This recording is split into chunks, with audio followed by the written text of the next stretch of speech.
Update. Am I the a-hole for taking my children away from their grandparents after my husband died? Original post. I, 34 female, met my husband while I was doing an exchange semester in Australia when I was 20. We later got married and I moved to Australia permanently. We have 2 kids, 6 female and 4 male, and I'm now 4 months pregnant. My husband passed away 3 months ago.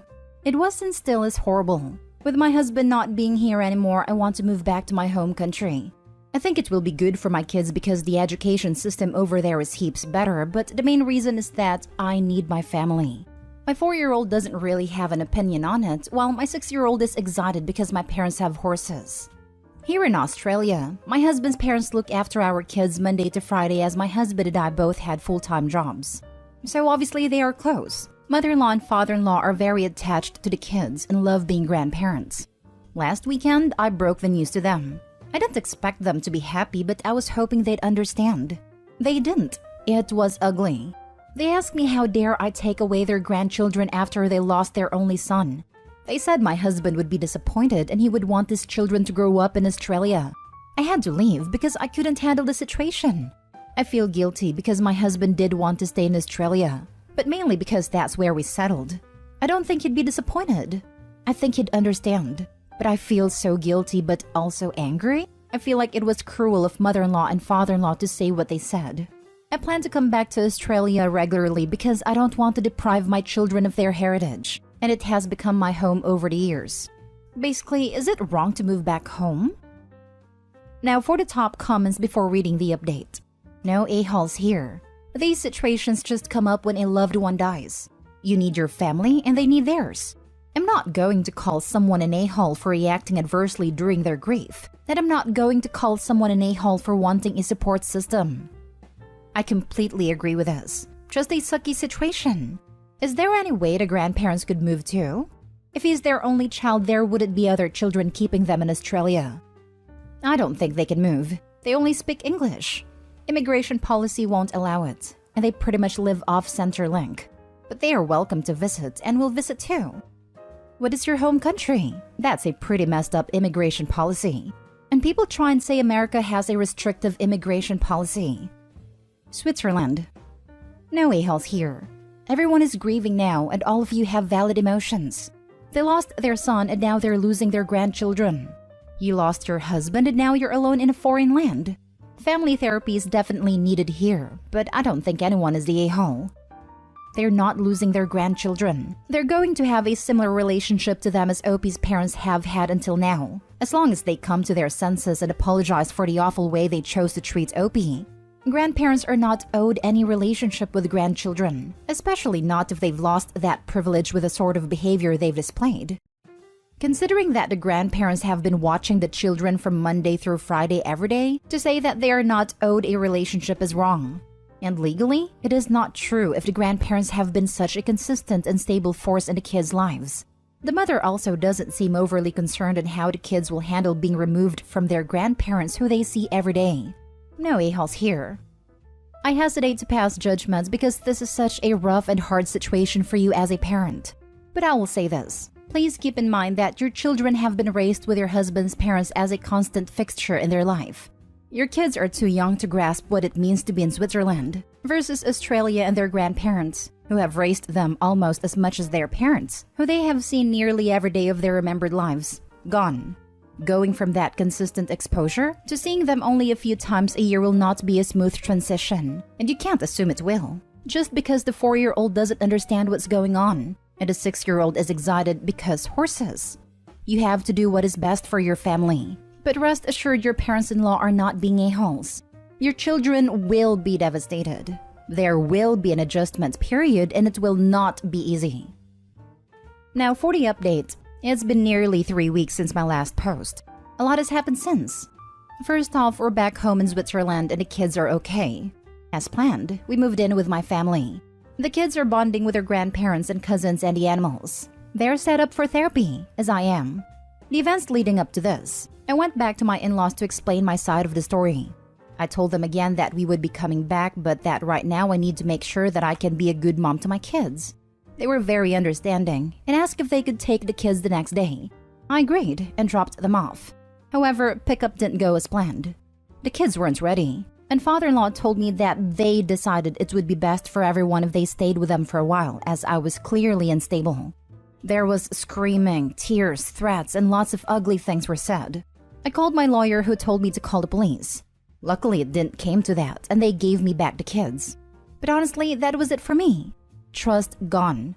I booked flights for us and arranged what I could in such a limited time span. I told my in-laws that they had seriously hurt my trust, and that I would need time to think what this means for the future.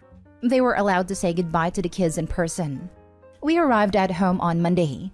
The kids already video called my in-laws, as I want to make it as easy as possible for them to transition.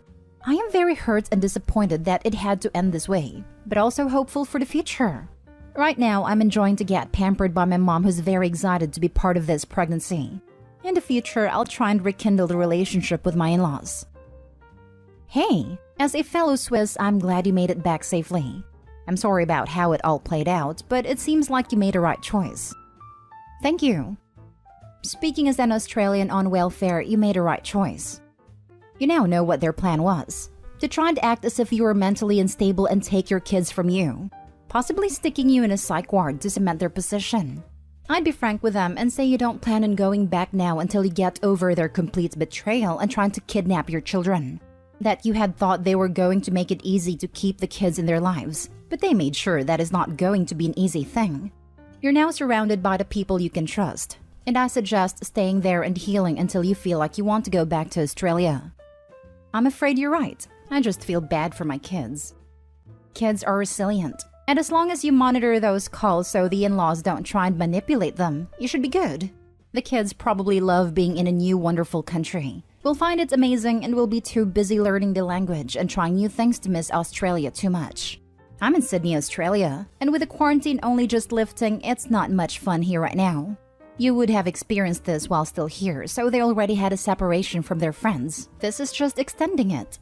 They can still get online and catch up with them. Don't go back. They will try it again. You're probably right, unfortunately. My heart just breaks for the children, as this means they probably won't see their grandparents again. I had a set of grandparents I very rarely saw because it wasn't safe for me to do so. I didn't understand when I was younger, but I do now. My mom always just explained to me in age-appropriate terms. Your children will understand, and if you're comfortable with them having regular video calls, etc., then there's no reason they can't develop a relationship that way. Now, for the last story, am I the a-hole for making a scene when I found out my sister put my niece up for adoption when she had her son? Plus updates. Original post. My sister had a second child and we were all thrilled for her. She lives a few states over and we haven't seen her this last year. She had one child 2 years ago with her boyfriend and the other one was born last month. Yesterday, we had a family Zoom meeting to see the baby and to say hi to my other nibbling. We get on, family starts to load in.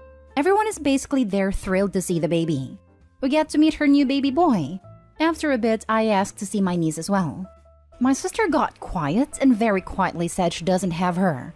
My aunt questioned this, and I was also confused. After a few minutes, my sister said that in the beginning of January, she put her daughter up for a closed adoption because she couldn't care for 2 kids. Everyone lost it. The whole Zoom was a mess. We didn't know. We never got to say goodbye. She didn't have to do this because any of us would have taken my niece. Heck, I could have taken her. I've had multiple miscarriages/fertility issues, and although I am currently pregnant, I am stable, owning a home and have the resources to have taken a toddler, as well as have my baby. Important, my sister has always also said she wanted to be a boy mom. I lost it. I called my sister a narcissistic witch. I asked her when she'd get bored of the new baby and get rid of that one too. I asked her how the heck she could do this without reaching out to family. I know my sister, and I know deep down she just didn't want a daughter. She was depressed when she found out she was having a girl, but thrilled for this entire recent pregnancy. I called her a monster for making children she didn't want to care for, like they were a novelty. I said some other things too. At this point, my grandmother is a complete mess and says her chest hurts, so I stop. My aunt, who is with my grandmother, goes to help her and turns off the camera. My grandmother ended up having a panic attack that they thought was a heart attack at first. I am so glad she is okay. My sister has since cut off all contact from the entire family. My father is angry with me for blowing up. I was the only one who did, and says that I pushed her away. He said he could have tried to convince her to reverse it, but my verbal lashing completely ruined any chance of getting my niece back. I don't think he understands what a close adoption means. Also, adoption takes a minute, so for her to have it completed by January makes me feel this process was in place for a while. I don't think there's any chance of seeing my niece again when the mother and father both signed her to be adopted. He's mad at me because now he lost his granddaughter and is afraid he'll never know his grandson. My dad thinks I'm an A for freaking out and nearly giving my grandmother a heart attack. I'm feeling guilty that my grandmother had such an extreme reaction, but I feel that's more because she lost her great-granddaughter. Now for the top comments before reading the updates. Not the a-hole. For a moment, I misread it and thought she put up the newest baby for adoption, which if she was worried about being able to support 2 children, I would have understood. Though with her knowing you are interested in adoption, I would have thought she was a little bit of an A. However, after realizing that instead, she adopted out her 2-year-old, I'm just utterly sickened and stunned. I have memories from being 2 years old, so this is a child who is aware enough to remember her parents and other family. This is a child who loved them unconditionally, who understood what love is. I'm just so sick at the thought of this. Apologies for jumping on the top comment, and I know this is very dark, but I think Opie needs to contact the police to check that the girl was in fact legally adopted by a family. I have trouble believing a social worker or any legit agency would allow this without question, /therapy/intervention or even contacting family. My fear is that the sister did this under the table, to people who were not vetted or could be traffickers, or worse, like Kaylee Anthony was supposedly with a babysitter. A closed adoption sounds like a great excuse as to why no one will ever see Denise again and have no way of knowing it, checking up on if she was safe. Also, is the boyfriend okay? Or is it possible he's mistreating her and pushed her to do this? Honestly, that's my fear too. Was this child actually adopted out? Does the boyfriend know? I would also get someone else's verification. Not day home. I think this is one of the worst things I've ever seen on Reddit. I just can't get my head around it. Opie, I suspect your dad was taking it out on you because you were there and your sister wasn't. Unfair, but your dad is just as blindsided as you are, so hopefully can be forgiven for his extreme reaction. The only comfort I can think to take is that if your sister really didn't love her daughter, hopefully your niece has been placed with a family who will, and will have a better childhood as a result. But I'm so very sorry that wasn't with you. I'm honestly surprised that the authorities allowed a child to be ripped away from its wider family like this. It would be very traumatic. Did she lie and tell them there was no one willing to take the child or stay in its life? And if so, does that have any effect? I would speak to a family lawyer if I was you, even if it confirms that there is nothing that can be done. Unfortunately, no system would be able to intervene in this if the sister's story is correct. There's no authority able to be established by a CPS agency because it sounds like it was done through private adoption, not because of any involvement with the system, which would have offered much more protection for keeping the child placed with the family. Relative rights are unfortunately still pretty minimal, and parents have the right to do this without any family say, outside dependencies at least where practice. I work in the system and have seen some things, but I wholeheartedly agree this is one of the most heartbreaking things I've heard. That poor girl. Edit. Opie, I'd encourage you to also contact your local child welfare office no matter if this was done legally. To me, this indicates some possible untreated mental health concerns that she may need to support with to keep the youngest child safe. Even though CPS is stretched thin, I think this is one case that they should check up on and verify that the children, both girl and boy, are safe and okay. I mean, as dark as it is, for all the family knows they could have unalived the girl. Getting assurance that the girl is okay is absolutely within their rights. Maybe not CPS, but if they have the resources, a private investigator, or police even. This is such a wild thing. Opie needs to make sure the daughter is safe. Now for the first update.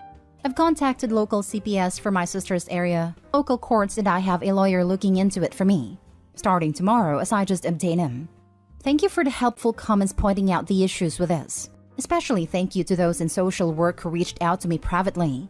I didn't realize how many options I had to fight this or see if it was legit. I'll update when I find more out from the lawyer. Lots of people commenting this is fake. I really wish it was. This has been a nightmare. Thank you again to those with helpful suggestions and feedback. Final update. I am pursuing legal custody and due to this I will not be providing any more updates. My lawyer recommended this. The kids come first. But I can say a few things. They found her. The adoption process started a year ago in silence as a private rehoming. It was explained to me that we could fight it as they skipped steps in the process.